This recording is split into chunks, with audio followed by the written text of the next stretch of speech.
बलूच विद्रोहियों का हमला, 450 यात्री बंधक, 11 पाकिस्तानी सैनिकों के मारे जाने का दावा, पाक सेना की एयर स्ट्राइक, आतंकियों की धमकी, खुलकर सामने आई पाकिस्तान सरकार की नाकामी, पाकिस्तानी सेना पर शोषण के आरोप। तो क्या यह सिर्फ एक आतंकी हमला था या इसके पीछे कोई बड़ी साजिश छुपी हुई थी? सैकड़ों बेगुनाह मुसाफिरों की जान पर खेलकर आखिर ये कौन सा युद्ध लड़ा जा रहा था?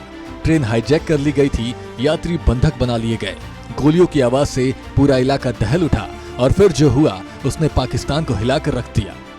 पाकिस्तान के बलूचिस्तान प्रांत में एक खौफनाक घटना सामने आई है, जहां बलूचिस्तान लिबरेशन आर्मी के बंदूकधारी विद्रोहियों ने जाफर एक्सप्रेस ट्रेन को हाईजैक कर लिया।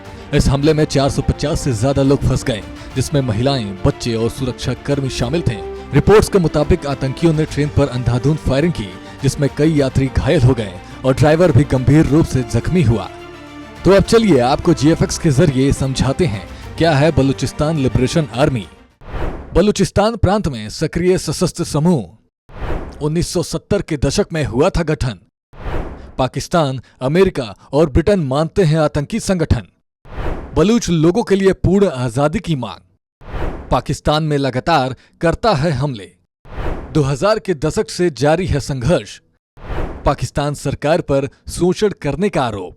यह हमला बलूचिस्तान के कच्छ जिले में हुआ, जहां आतंकियों ने पहले रेलवे ट्रैक को धमाके से उड़ाया, जिससे ट्रेन पटरी से उतर गई। इसके बाद उन्होंने सुरंग के पास से हमला किया और ट्रेन को कब्जे में ले लिया। आतंकियों ने सैन्य कर्मियों को भी बंधक बना लिया, जबकि महिलाओं, बच्चों और बलूच यात्रियों को छोड़ दिया।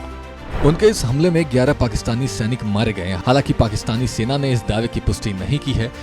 दूसरी ओर सेना ने जवाबी कार्रवाई में आतंकियों के ठिकाने पर हवाई हमले किए हैं। इस बीच बलूच उग्रवादियों ने पाकिस्तानी सेना को धमकी दी है कि अगर एयर स्ट्राइक नहीं रोकी गई तो बंधकों को मार देंगे। बलूचिस्तान लंबे समय से अलगाववादी हिंसा से जूझ रहा है। यह इलाका तेल और खनिज संपदा से भरपूर है, लेकिन यहाँ के लोग खुद को पाकिस्तान सरकार से अलग मानते हैं। BLA जैसे समूह पाकिस्तानी सेना और सरकारी परियोजनाओं को लगातार निशाना बनाते रहे हैं। खासतौर पर चीन पाकिस्तान इकोनॉमिक कॉरिडोर से जुड़ी परियोजनाएं इन विद्रोहियों के निशाने पर जुड़ी रही हैं। अब सवाल ये उठता है कि पाकिस्तान सरकार इस संकट से कैसे निपटेगी? सेना की कार्रवाई से बंधकों की जान बच पाएगी या नहीं? और सबसे बड़ा सवाल, क्या ये हमला सिर्फ एक आतंकी घटना थी या इसके पीछे कोई और बड़ा मकसद था? बता दें कि बलूचिस्तान की यह घटना बताती है कि पाकिस्तान की आंतरिक स्थिति कितनी नाजुक हो चुकी है। आतंकी संगठनों के हौसले इतने बुलंद हो गए हैं कि अब वे ट्रेन को हाईजैक कर खुलेआम चुनौती देने लगे हैं। अब सवाल ये है कि क्या पाकिस्तान सरकार इस संकट से निपटने में सक्षम है? क्या सेना की कार्रवाई से बंधकों को बचाया जा सकेगा? और क्या ये हमला बलूच अलगाववादियों की सबसे बड़ी चेतावनी है? सवाल यह भी उठता है कि आखिरकार बलूचिस्तान लिबरेशन आर्मी को क्या चाहिए? बलूचिस्तान के लोगों का मानना है कि भारत पाकिस्तान बंटवारे के वक्त उन्हें जबरदस्ती पाकिस्तान में शामिल कर लिया गया, जबकि वे खुद को एक आजाद मुल्क के तौर पर देखना चाहते थे।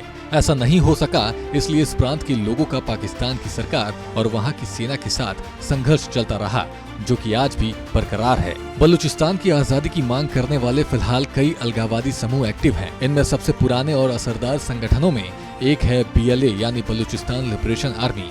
माना जाता है कि यह संगठन पहली बार 1970 के दशक की शुरुआत में वजूद में आया था और अब तक बरकरार है। फिलहाल आपका इस पूरी खबर पर क्या कुछ कहना है, हमें कमेंट कर जरूर बताएं और देखते रहें सूर्य समाचार।